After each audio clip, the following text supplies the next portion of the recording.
off-plan buying, I think, is one of the most challenging sort of transactions that one would get into. Why? Because when you go to the physical site, you may not find a house, or you will not find a house. And what the seller ordinarily has is a set of plans. Yeah.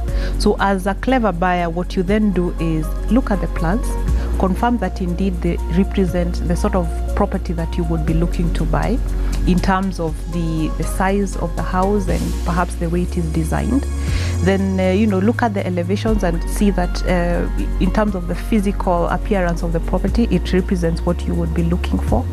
Then look at all the approvals. Yeah, ask for the approvals. Have they got building approvals from the county government? Have they got development approval from the county government? Have the architectural plans been approved? Engineering plans been approved? Do they have NEMA approval? So you look at the whole range of approvals and confirm that all of them are in place and that they have been approved accordingly. And as well, you need to check who is providing finances for the project. Yes, I agree, because how deep the pockets of the developer is very key. Yeah, I could tell you I'm building this nice thing here, it's properly designed, but at the end of the day, if I don't have the funding, then it's a problem. So there, what you do is to check that this is somebody who has a track record.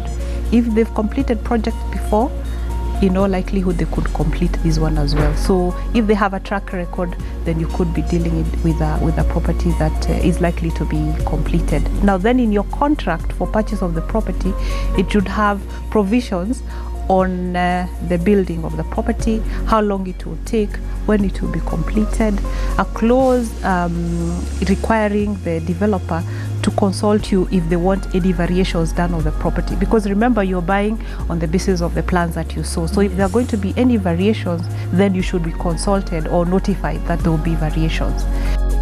What recourse does a buyer have if a developer does not meet their obligations, and if you buy from maybe a developer who has since gone under, what recourse do we have?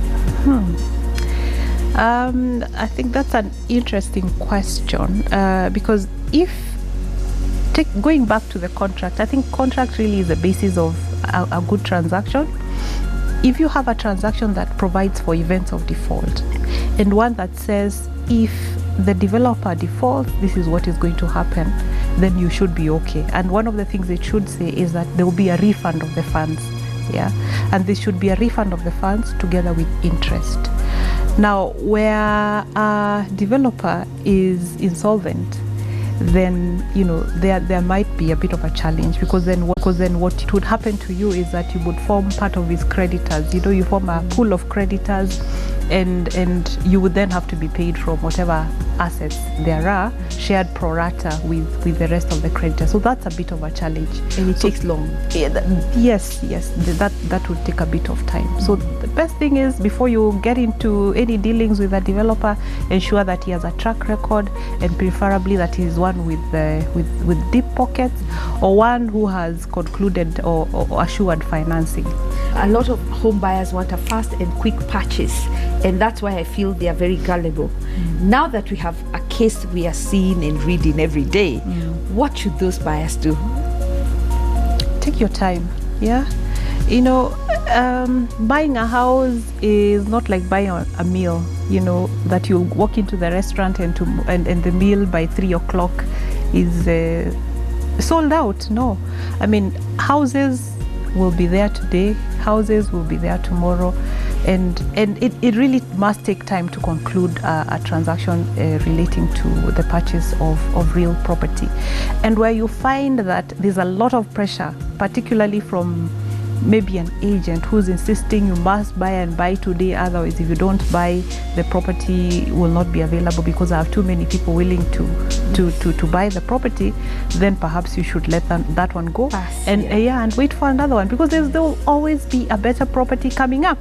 Many times you find yourself, you've bought a home, in 3 years you're thinking, maybe it's not too good, maybe I should move on to another one. So there will always be another house. So don't be rushed. Just take your time and let due process follow.